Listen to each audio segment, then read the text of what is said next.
नमस्कार. तर आज आपण करूया कढी पकोडा. त्यासाठी इथे मी अर्धा लिटर ताक घेतले आहे. या ठिकाणी तुम्ही दहीसुद्धा घेऊ शकता.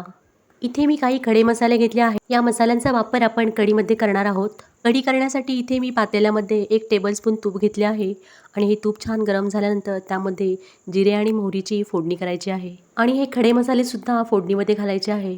मसाले छान असे तुपामध्ये परतल्यानंतर त्यामध्ये सुक्या मिरच्या घालायच्या आहेत आणि 1 टीस्पून यामध्ये बेसनचे तांदळाचे किंवा मक्याचे पीठ घालायचे आहे. पीठ छान गुलाबी रंगावर भाजल्यानंतर त्यामध्ये कढीपत्त्याचे पाने घालायचे आहेत आणि किसलेले आलेसुद्धा घालायचे आहे. इथे मी लसणीचा वापर केला नाही, पण तुम्ही हवं तर घालू शकता. आता यामध्ये 1 वाटी पाणी घालायचे आहे आणि पाण्याला छान अशी उकळी आल्यानंतर चवीनुसार मीठ घालायचे आहे आणि 1 टीस्पून साखर घालायची आहे. हे पाणी छान असे उकळून घ्यायचे आहे म्हणजे मसाल्यांचा फ्लेवर ह्या पाण्यामध्ये उतरेल. कढी उकळल्यानंतर फुटते, त्यामुळे आधीच ह्या पाण्याला उकळी काढून घ्यायची आहे म्हणजे ताक ओतल्यानंतर कढी फुटणार नाही. आता यामध्ये ताक घालायचे आहे आणि कढी फुटू नये म्हणून सतत ढवळत राहायचं आहे.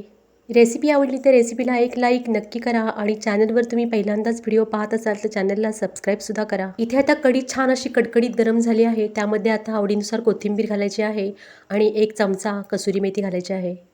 हे आता सर्व कढीमध्ये छान असे व्यवस्थित मिक्स करून घ्यायचे आहे. आता आपण पकोडा करण्यासाठी इथे मी एक बारीक चिरलेला कांदा घेतला आहे. त्यामध्ये कोथिंबीर घातली आहे. अर्धा चमचा कोल्हापुरी कांदा लसूण मसाला घालायचा आहे आणि चवीनुसार मीठसुद्धा घालायचं आहे आणि पाव चमचा ओवासुद्धा घालायचा आहे. आणि इथे मी 2 चमचे बेसनचे पीठ घेतले आहे आणि 2 चमचे मक्याचे पीठ घेतले आहे. या ठिकाणी तुम्ही तांदळाचे पीठसुद्धा घेऊ शकता. चमचाभर कसुरी मेथी घालायची आहे म्हणजे पकोड्यांना असा मेथीसारखा मस्त असा स्वाद येतो. आणि गरजेनुसार पाणी घालून सैलसर असे पीठ भिजवायचे आहे आणि गरम तेलामध्ये छोटे छोटे पकोडे तळून घ्यायचे आहेत. रेसिपीला लागणारे सर्व साहित्य मी डिस्क्रिप्शन बॉक्समध्ये दिले आहे, तुम्ही चेक करू शकता. हे पहा, गरमागरम कढी पकोडा तयार आहे. अशी ही वेगळ्या पद्धतीची कढी तुम्हीसुद्धा करून पहा.